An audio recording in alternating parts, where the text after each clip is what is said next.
I would describe myself as fearless. Phillip Lindsay is beyond special. One of the toughest dudes I know. His effort, his tenacity. All right, baby, let's roll. This guy's just a warrior. He is what this game is about. Let it out. He's the most prolific runner in the history of Colorado football. You can count on 23 every Saturday. Make sure you set that edge this week. No, I ain't the biggest running back, but am I the baddest? Yeah, I am the baddest.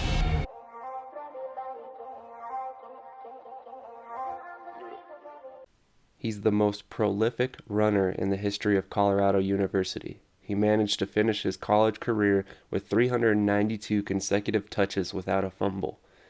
He was the first player ever in the history of the NFL to make the Pro Bowl as an undrafted rookie.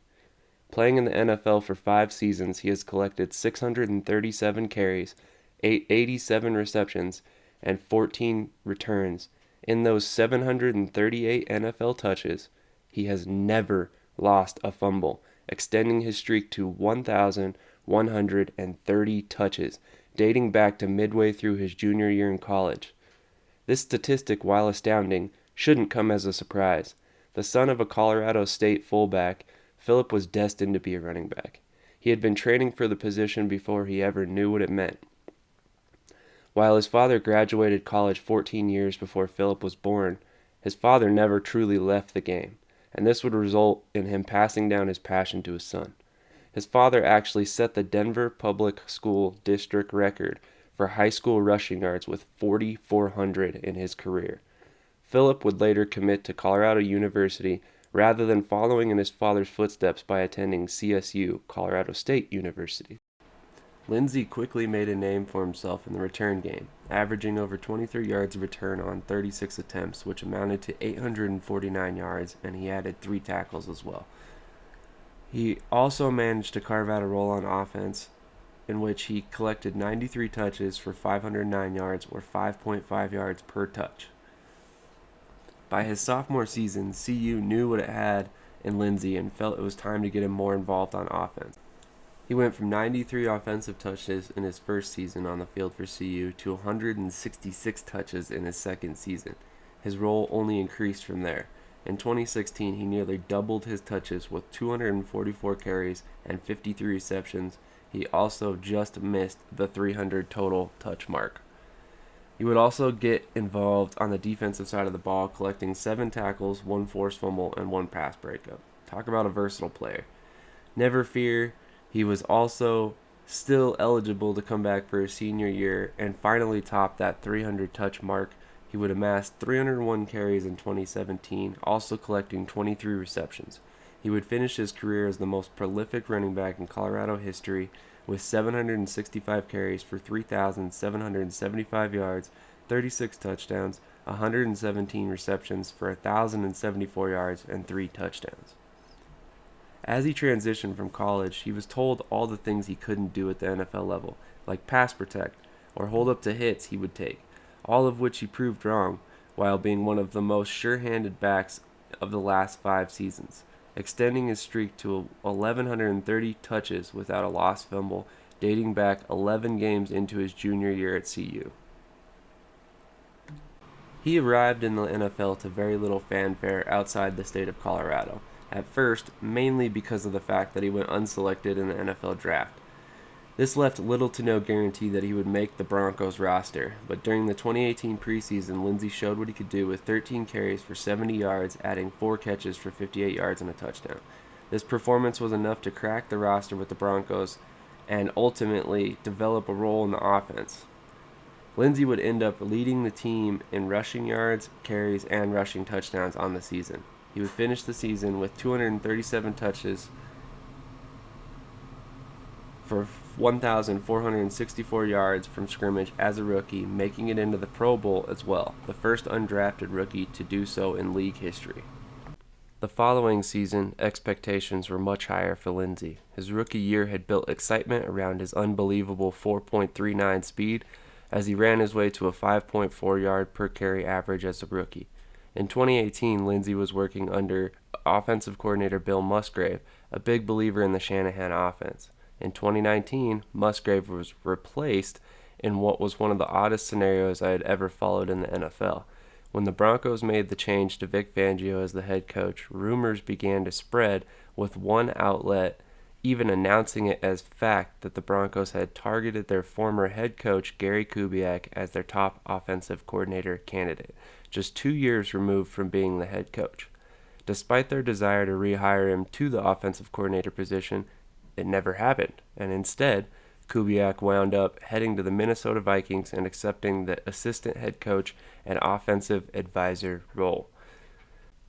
By the following season, Gary Kubiak was an offensive coordinator once again, replacing Kevin Stefanski, who was hired as the head coach for the Cleveland Browns. This sequence also meant the Broncos were left scrambling for an offensive coordinator candidate. After interviewing and reaching out to several coaches and organizations, the Broncos eventually settled on Rich Scangarello. Scangarello served as the right-hand man to Kyle Shanahan for years, meaning the Broncos got to bring in the offensive scheme they wanted once again, of course, the Shanahan offense. However, it quickly became apparent Scangarello didn't have the necessary experience to call plays as efficiently as his predecessors had at the NFL level.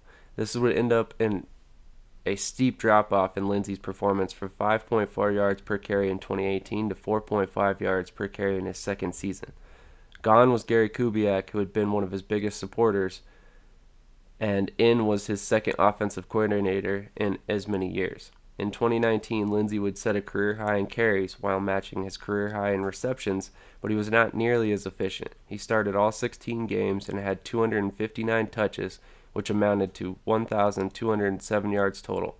He averaged 1.3 yards less per reception and 0.9 yards less per carry on the year. This showed some of the writing on the wall heading into the 2020 season. Denver knew that barely eclipsing 1,000 yards wasn't going to cut it. They also knew that as a rookie, Lindsay was more efficient when used in tandem with another bigger back. So they resorted back to this approach, signing Melvin Gordon to be the top back off the bench.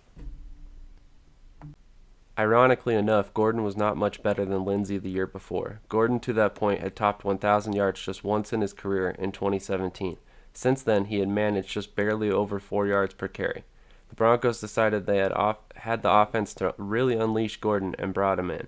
Gordon would be their top option and collect 215 carries for 986 yards and 9 touchdowns, while Lindsay had 118 carries for 502 yards or 4.2 yards per carry, adding just 7 receptions for 28 yards. This spelled the end of Lindsay's career in Denver. In yet another odd scenario, Lindsay was at first offered a tender for the right of first refusal, but just 2 days later, the tender was rescinded. Instead, GM George Paton tapped his Minnesota roots and went and signed Mike Boone, a special teams ace.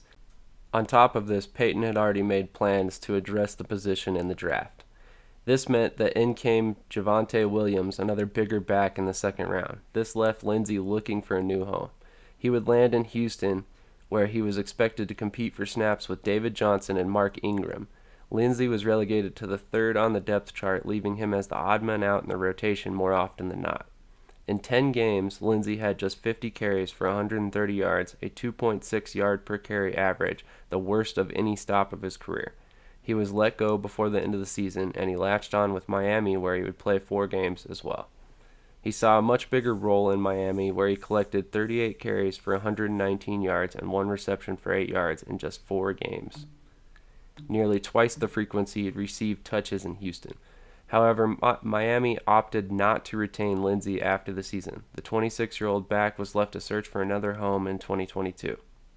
The Indianapolis Colts saw value in Lindsay, but not on the active roster at first. He would bounce on and off the practice squad before playing in 3 games for the Colts. He would collect 21 touches for 68 yards with the Colts, but hasn't gotten a satisfactory NFL offer since. This left him a free agent and considering his options to get back into the NFL. A man who once rushed for 2,048 yards in his first 2 seasons alone has not topped 1,000 yards total over the past 28 games of his career. When the Seattle Sea Dragons came calling, Lindsay knew this was the opportunity he needed to prove what he could still do and revive his NFL career. Can Lindsay put on display his 4.39 speed in an offensive scheme that likes to spread out defenses and pass to set up the run? I would expect to see a solid performance by Lindsay in the XFL. Whether or not it is enough to get the 28-year-old back in the NFL once again remains to be seen. However, Director of Player Personnel Randy Mueller certainly saw something he liked and decided it was time to reunite Steven Montez, another CU product, with his former running back. Could this mean we finally see a quarterback change as well? That also remains to be seen. But the fact remains, it's very encouraging to see these XFL teams continue to add talent mid-season. They understand that some of these players that are a little bit closer to the NFL outskirts understand that there is still an injury risk to play in the XFL, so a lot of these guys would rather sign later on in the season and get 2, 3, 4 games rather than 10 games because they don't necessarily need that film. And I think Lindsay is one of those guys that needed a little convincing. It took a little bit longer to get him to understand that this is where his career is at, but now he finds himself with the Sea Dragons, and I have no doubt that he's going to make the most of this opportunity in an effort to get back to the NFL. I personally am a huge Phillip Lindsay fan. I'm a Colorado native. I've watched this kid play for years at this point. He was one of the men that made CU relevant for the first time in really my adult life. And I will always remember him for that. I'll always be a fan of his, a fan of Steven Montez. So I'm really excited they're back on the same squad, and I would love to see them both start a game. I mean, even if it's just, week 10 when Seattle may or may not have their playoff hopes sewn up, and they decide to start Montez to give DiNucci a week off or whatever it may be. I really want to see that at some point, so hopefully that happens. On the other side, I really do think Lindsay is a great back for this offense. I think his fit in the offense is tremendous, and I think the reasons that they were looking for a running back, namely fumble issues, are something that they don't have to worry about with Phillip Lindsay. I talked about it earlier. He's lost 0 fumbles in the last 1,130 touches of his career. I mean, how could you possibly worry about that guy when he gets the ball in his hands? I mean, he's explosive, he's sure-handed, he's valuable in the pass game, he can even return kicks and punts. It's quite amazing that he's not on an NFL roster right now, but I have very little doubt that after this XFL season, he will be back in the NFL with a team that values him